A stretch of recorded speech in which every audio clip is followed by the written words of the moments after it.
மூடுபனிக்காடு அத்தியாயம் 47. வருணோட குரல்ல இருந்த அந்த சீரியஸ்னஸும் அவன் கண்ல தெரிஞ்ச வலியும் சுஜிய ஒரு நிமிஷம் அப்படியே உறைய வச்சிருச்சு. லேப்ல நடந்ததா சொல்லப்பட்ட அந்த விஷயம் நியூஸ்ல வந்த மாதிரி கொலை கிடையாது. அது ஒரு துரதிர்ஷ்டவசமான விபத்துன்னு சுஜியோட மனசுக்கு இப்போ மெல்ல புரிய ஆரம்பிச்சது. அவ உதடுகள் லேசா நடுங்குச்சு. அதிர்ச்சியிலிருந்து மீளாமலேயே அவளுக்குள்ள ஒரு தெளிவு பிறந்தது. அப்போ நிஜமாமே நீ அவங்கள கொலை பண்ணலையா? சுஜி மெதுவா கிசுகிசு போல கேட்டா. அவளோட அத்தனை சந்தேகங்களும் உடைஞ்சு போறது அந்த கேள்வியில தெரிஞ்சுது. வருண் முகத்துல வேதனை அப்பி இருந்தது. அவன் சுஜிய நேருக்கு நேரா பார்த்தான். அந்த கண்கள்ல இருந்த வலி அவன் சொல்றது உண்மைதான்னு உரக்க சொன்னது. தெரிஞ்சே யார் சுஜி இப்படி பண்ணுவாங்க? அதுவும் அவங்கள நான் ஏன் கொல்லணும்? எனக்கு என்ன லாபம்? வருணோட கேள்விகள் அவள அப்படியே அதிர வச்சது. சுஜி தன் நடுக்கத்தை கட்டுப்படுத்திக்கிட்டு அடுத்த கேள்விய கேட்டா. ஏன்னா இந்த மர்மத்தோட முக்கியமான முடிச்சு இன்னும் அவிழாமலேயே இருந்தது. அப்போ மதன், மீனா, அவங்களுக்கு என்னாச்சு? வருண் ஒரு நீண்ட பெருமூச்சு விட்டான். அந்த பெருமூச்சு அவன் மனசுல இருந்த பாரத்தை இறக்கி வைக்கிறது போல இருந்தது. அவன் பார்வை எங்கோ தூரத்துல நிலைச்சது. அது அந்த லேப் விபத்தை விட பயங்கரமான துரோகங்கள் நிறைந்த ஒரு காலத்தோட தொடக்கம்.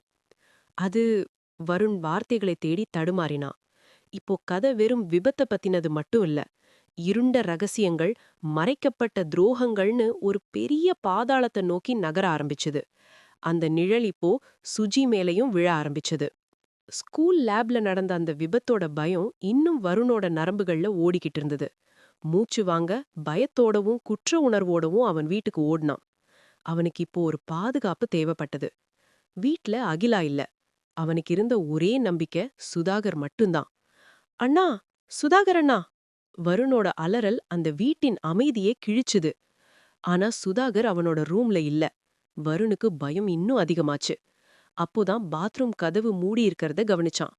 உள்ளுணர்வு ஏதோ தப்பா நடக்குதுன்னு எச்சரிக்க மெல்ல கதவை திறந்தான். அங்க அவன் பார்த்த காட்சி வருணோட உலகத்தையே தலைகீழா மாத்திடுச்சு. ஒரு நிமிஷம் காலமே உறைஞ்சு போச்சு. பாத் டப்புக்குள்ள சுதாகர். அவன் பக்கத்துல செல்வராஜ் ஒரு மிருகம் மாதிரி சுதாகரோட தலைய தண்ணிக்குள்ள அமுக்கி பிடிச்சு கொன்னுகிட்டு இருந்தான். சுதாகரோட மெலிந்த உடம்பு உயிர் தப்பிக்க துடிச்சது. அவன் கண்ல மரண பயம் தெரிஞ்சது. அண்ணா! வருண் கத்துன கத்தல் அந்த வீடே அதிர்ச்சு. வருணுக்கு கோவம் தலைக்கேறிச்சு. யோசிக்க நேரம் இல்லாம விடுடா என் அண்ணனன்னு கத்திக்கிட்டே செல்வராஜ் மேல பாஞ்சான். ஆனா செல்வராஜ் ரொம்ப நிதானமா வருண ஒரு பொருட்டா கூட மதிக்காம சுதாகரோட தலையை இன்னும் வேகமா தண்ணிக்குள்ள அமுக்குனான். ஒரு சின்ன காத்து குமிழி மட்டும் வந்து உடைஞ்சது. அவ்வளவுதான். சுதாகரோட உயிர் போயிருச்சு. தான் அண்ணன் அநியாயமா கொல்லப்பட்டத பார்த்த வருண் செல்வராஜோட காலரை பிடிச்சு உலுக்குனான். பாவி, என் அண்ணன் உனக்கு என்னடா பண்ணா? எதுக்குடா அவனை கொன்னன்னு வெறித்தனமா கத்துனான். செல்வராஜ் ஒரு சாத்தானோட சிரிப்போட பேச ஆரம்பிச்சான். காரணம் வேணுமா? உங்க அம்மாவ பழி வாங்கத்தாண்டா நான் அவள கல்யாணமே பண்ணிக்கிட்டேன். இத்தனை நாளா நல்லவ மாதிரி நடிச்சேன். உன்னை சித்திரவதை பண்ணதும் அதுக்குதான். இப்போ இவனை கொன்னதும் அதுக்குதான். நீயும் உங்க அம்மாவும் பெரிய முட்டாள்கள். உங்க அம்மா எல்லாத்தையும் என் பேர்ல எழுதி வச்சுட்டான். இப்போதான் என் பிளானே ஆரம்பிக்க போகுது. அவன் செத்துப்போன சுதாகரை காட்டி இந்த கொலைப்பழிய உன் மேல போட்டுட்டு நான் எஸ்கேப் ஆயிடுவேன். நீயும் உங்க அம்மாவும் நரகத்தை அனுபவிப்பீங்கன்னு சொன்னான். வருண் கண்ல இப்போ கண்ணீர் இல்ல, நெருப்பு தெரிஞ்சுது. செல்வராஜ் அவனை தள்ளி விட்டுட்டு அங்கிருந்து ஓட ஆரம்பிச்சான். வருண் விடாம அவனை துரத்துனான். வீதியில செல்வராஜ் ஓடும்போது வருண் அவனை நெருங்கிடுவான்னு பயந்து பாக்கெட்ல இருந்த துப்பாக்கியை எடுத்தான். வருண் பயந்து போய் நின்னான். ஆனா செல்வராஜ் வருண சுடல. அவனுக்கு பின்னாடி இருந்த ஒரு இலக்க குறி வச்சான். பங்! ஒரு சத்தம். வருண் திரும்பி பார்த்தா அங்க மீனா. தான் ஹோட்டல் கதவை திறந்து உள்ள போக போனவ வயித்துல குண்டு பாஞ்சு ரத்த வெள்ளத்துல சரிஞ்சா. மதன் அலறிக்கிட்டே ஓடி வந்து அவளை தாங்குனான். அடுத்த செகண்ட் பங்! மதனோட தலையில இன்னொரு குண்டு. அந்த சந்தோஷமான தம்பதி யாருன்னே தெரியாத ஒருத்தனால அங்கேயே சடலமா விழுந்தாங்க. செல்வராஜ் அந்த துப்பாக்கிய வருண் கிட்ட தூக்கி போட்டுட்டு, இந்தா முடிஞ்சா சுடுன்னு கிண்டலா சொல்லிட்டு ஓடுனான். துப்பாக்கிய வருண் கையில பிடிச்சிருந்த அந்த நேரத்துல தான் போலீஸ் அங்க வந்தது. ஏற்கனவே ஸ்கூல் விபத்துக்கு வருண் தான் காரணம்னு நினைச்சிட்டு வந்த போலீஸ் கண்ணுக்கு வருண் துப்பாக்கியோட நிக்கிறதும் பக்கத்துல 2 பெடம் கிடக்கிறதும் தப்பா தெரிஞ்சது. அதிகாரி யோசிக்காம வருண நோக்கி சுட குண்டு அவனோட தோள்ல பாஞ்சது. வருண் அங்கேயே சரிஞ்சான்.